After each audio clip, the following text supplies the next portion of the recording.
Hello, I would like to welcome you to the Open Day 2020 for the Master of Radiography, Diagnostic, or MD-RAD, or Master of Radiography, Therapeutic, MT-RAD programmes. My name is Catherine McClintock and I am the programme leader for both of the MD-RAD and the MT-RAD programmes. If you would like to get in contact with me following this presentation, please contact me on the email link below, cmcclintock@qmu.ac.uk, and I look forward to answering your questions. So for the MD-RAD and the MT-RAD programmes, these are the entry requirements that we consider essential for getting onto our programmes. At Scottish Higher, a minimum of BCCC, A-level, 3 Cs, Irish Leaving Certificate, and H2 as well as 3 H3s, and International Baccalaureate, 28 points. Now, in addition to those formal requirements, we are also looking for subject specifics. So please, can you ensure that you have studied one science at higher or A-level, or the equivalent qualification, as well as English and Maths, plus one science at Nat 5 or GCSE level. We welcome mature and access students, and if you go to the link that is below, you will be able to see a list of access courses. If you are considering an access course or an area of study which is not on our list and you wonder if it's appropriate, please contact our admissions department and they will be able to help you further. Just to make you aware that as part of the entrance, you might be required to come for an interview. Now that might be in person or it might be online. Also, because this is a professional course, we will be requiring you to undertake a Disclosure Scotland check, or PVG. Please do not worry about this at the moment. If you get a formal offer and it's accepted, it will be part of the pack so that you will have all the information you need later on to apply for your PVG. We also prefer it if you would visit a radiography department, so be that an imaging department or a radiotherapy department, because it's important that you know what the role of a radiographer is before applying. We understand at the moment it might be challenging, however, we still encourage you, if you can't visit a department, to undertake some research as to what it means to be either a diagnostic or a therapeutic radiographer. Because on your application form, we will be looking to see which one you have selected and what your justification is for that. As part of the course, you will be doing learning and teaching activities, and I'm sure you're keen to know what you would be doing. So very much we tailor the lectures and the seminars around different students' needs, and we're aware that you learn differently. So there'll be practical workshops, there'll be IT workshops when we're looking at imaging together within rooms or online. We'll also give you self-study notes so that you can prepare for class and also have additional material for you to access after the class is finished. As both diagnostic and therapeutic radiography work in teams, it's important that you undertake group work so that you can develop your group skills and be able to work well within a team. So there will be group and individual projects, because we know that as well as working in a team, you also have to be able to work on your own. Diagnostic and therapeutic radiography is all about problem solving, so we include that as part of the curriculum. And then there will be independent study, and you will be doing a lot of that, because when you come into higher education, you start taking ownership of your own studying. And of course, central and core to our programmes is workplace and placement experience, and you will spend a significant amount of time out in the placement environment, as the students in these images are. So to support the learning and teaching, of course, there will be assessments as well, and we use a balance of different approaches. There will be examinations, both online and written. You'll get a variety of written assignments. And again, splitting you into your individual and groups, there'll be projects and there'll be presentations and posters as through the different years. When you're on placement, you will also be undertaking clinical assessments, and they're really important because they show your level of competency with real people in a real environment, and you'll be assessed by the clinicians on placement. And to tie everything together, you will be also undertaking an e-portfolio, and that is a way that you can start showing how you are evidencing progression in your practice and meeting the competency levels. So to begin with, in year 1 and 2, you will be undertaking more examinations, but as the years progress, you will then be doing more essay-based and project work, and there'll be less examinations. Research is core to our subject areas, and you'll be developing these skills from year 1 all the way to year 4.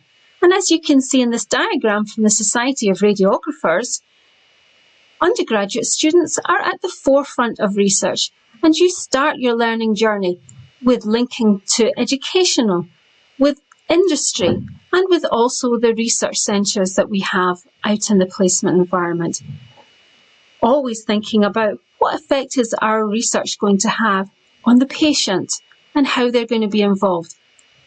It's central to everything that we're doing that patients are at the middle of our thinking. When you come to Queen Margaret, you will also get a lot of support in various manners.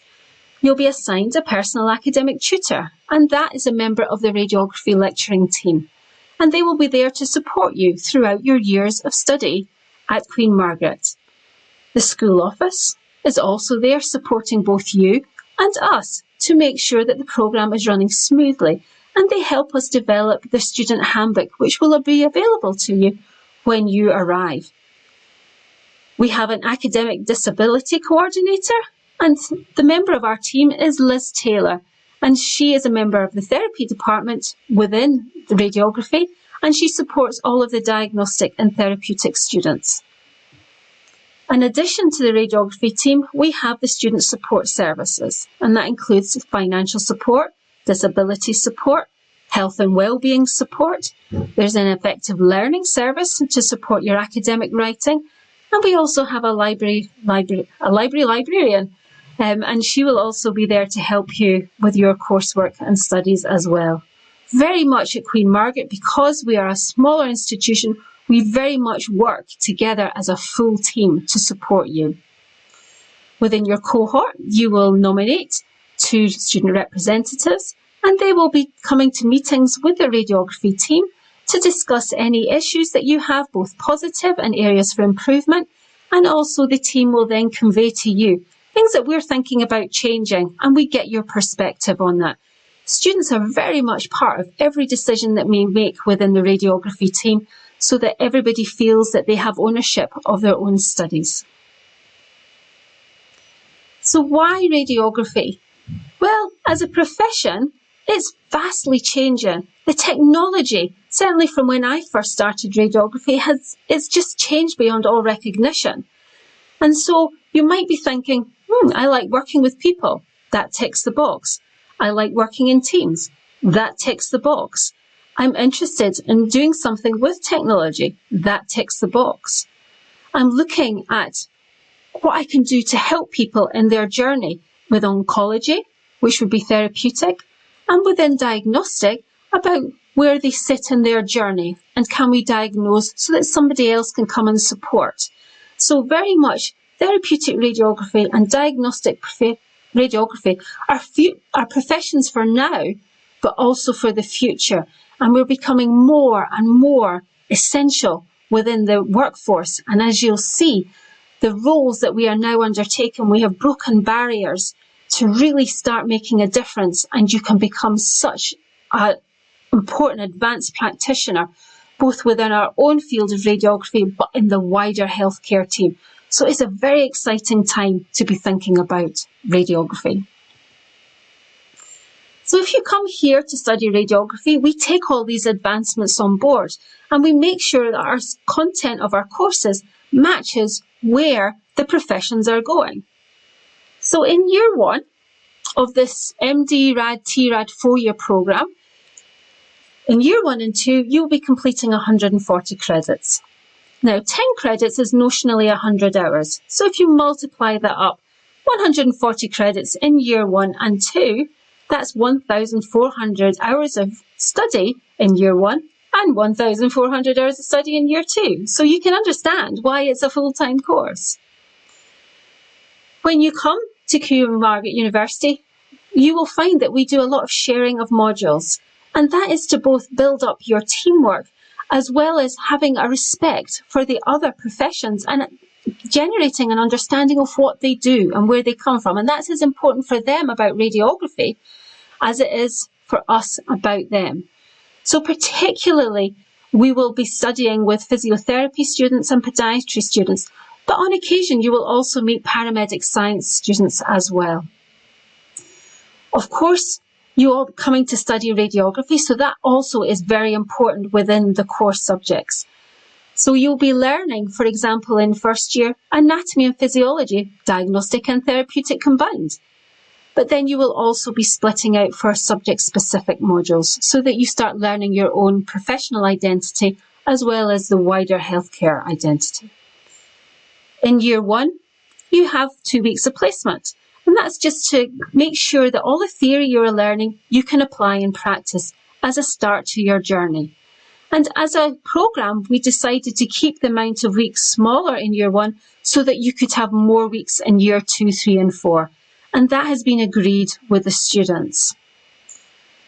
So in year 2, you'll have 12 weeks. So that's a significant amount of your time. And that then continues in year 3 and year 4. So it's about 45% of your time in year 2, 3 and 4, you're on placement, learning on the job.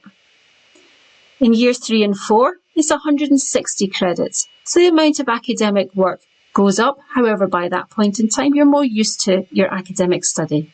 And again, they'll be shared and subject-specific modules. So in first year, you'll be studying what you need to become an allied health professional. You'll start your research journey by getting the underpinning skills that you need for academic writing and thinking and finding your academic voice. And you'll get an introduction to diagnostic or therapeutic practice in semester 1 to begin your own specific programme's journey. In semester 2, this is a module that the students have asked for the last few years. And this is about developing resilience of self and others.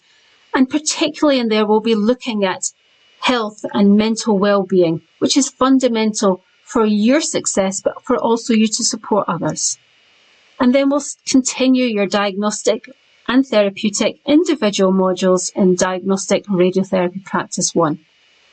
And underpinning all of these modules is anatomy and physiology, and that runs for the whole year.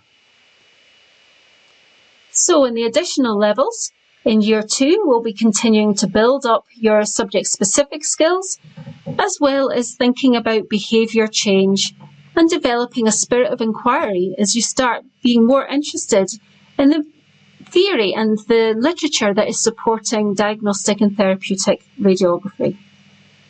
In year 3, we'll be thinking not just about who you are as a professional, but also who you are as a person and how that interacts with the society around you and the world. And also how does healthcare then impact on you as an individual, but also family, friends, what's happening. And that's very much about the active citizenship module, which is very exciting. We'll be thinking about health literacy and what it means for IT and how we communicate in much more of an IT literate world. And are we literate? If some people are not literate, what does that then mean for their healthcare journey? We'll be exploring that in health literacy module. You'll explore multidisciplinary team working in a much deeper sense. And then you'll be getting more critical in your thinking about the literature that you are accessing and understanding and appraising the evidence. Then in year 4, you pull all your research knowledge and skills together and you'll be undertaking an individual research project, which is something linked to the field of radiography. You'll be finishing off your diagnostic and radiotherapy journey with specific modules. The therapy module looking at advanced practice in radiotherapy, and the diagnostic side will be looking more at image interpretation, ready for both of them for you graduating. The evidence-informed practice module is specific to thinking about how evidence is informing our practice as diagnostic and therapeutic radiographers. Then we'll be thinking about the last of the professional modules is leadership and enterprise, and that's an exciting module too, as you're going to start thinking about who you are as a leader within healthcare and what potential enterprise you might create, which would further develop the diagnostic and the therapeutic practice. And of course, you'll be completing your practice placement out in the environment and showing that you have met the minimum competencies required for the Health and Care Professions Council and the College of Radiographers. So on placement, in years 2, 3 and 4, you'll be out for 3 to 5 week clinical blocks. And they are across sites across Scotland. Please know that placement expenses are paid by the student. They are not funded by the university. If, however, you have SAS, you might well get refunded. You'll undertake a practice education passport, which is fundamental and mandatory before you go on placement, and that includes your PVG, health clearance, and undertaking mandatory training, as well as reading to support you so that when you attend placement, you're safe to practice. There is also an option of an elective placement up to 4 weeks in level 3 of the diagnostic programme and levels 3 and 4 of 2-week blocks in the therapeutic programme, and that elective placement can be anywhere in the world. So the diagnostic programme, these are the different sites that you could be placed in the diagnostic programme. From Edinburgh, all sites are travelable to, apart from Ayrshire. If you were placed in Ayrshire, you would need to have accommodation. The radiotherapy practice placements are through Scotland, in Edinburgh, Dundee, Aberdeen and Inverness. And unless you live near one of these sites, you would need to have accommodation for Dundee, Aberdeen and Inverness. We try very much to assign you with somebody else that's going so that you have somebody with you when you're away from your home address or your term time address. So please know that you will be travelling for both diagnostic and therapeutic outside the Edinburgh area, and that is part of the course. As of getting towards the end, the employment opportunities for radiographers are great at the moment. There are so many jobs in both diagnostic and therapeutic that it's a really good profession to go into, and the jobs are there. If you're willing to travel, you will definitely get a job at the end. And these are the different areas that potentially you could move into following graduation. So there's a research, progressing further in specialist imaging and treatment, information technology. We have some of our students that have been working for the government in terms of developing policy, image interpretation. You could go into the field of academia, just like me, or go into management side. So the opportunities are there for you if you would like to take your studies further when you progress from Queen Margaret. And as a final note, I always like to finish on what students say about us, not what we say about us, but what students do. And these are the key feedback topics that come up year after year after year in the National Student Survey. They love the placement opportunities, the diversity of the placements. So they appreciate the fact that they go to all of these different areas so that they come out adaptable and are ready and confident to go to any job that they attain. They appreciate, and it's something that the staff definitely value, we aim to be approachable and support you in your student journey because we know each of you will have an individual journey when you come to Queen Margaret. We try and make the classes, whether they're online or on campus, as interactive and as interesting as possible to ensure that you have the possibility to learn as much as you can, as well as ask questions and develop your understanding. The student services, because we're a small university, are amazing. And as I said, we do work as a team, as a whole university, to support you in your time here. The students appreciate the small class sizes. We see you as individual people, not numbers, and we look forward to getting to know you. We aim to work in partnership with you and act on your feedback so that you feel that you are part of your learning process. And the one-to-one time that you have with your personal academic tutor is valuable, and very much they will aim to support you as much as they can. So I hope to look forward to meeting you either online or in person in the future. And if you have any questions, please get in contact. As I said earlier, I'm more than happy to chat and also answer any questions you have. Thank you.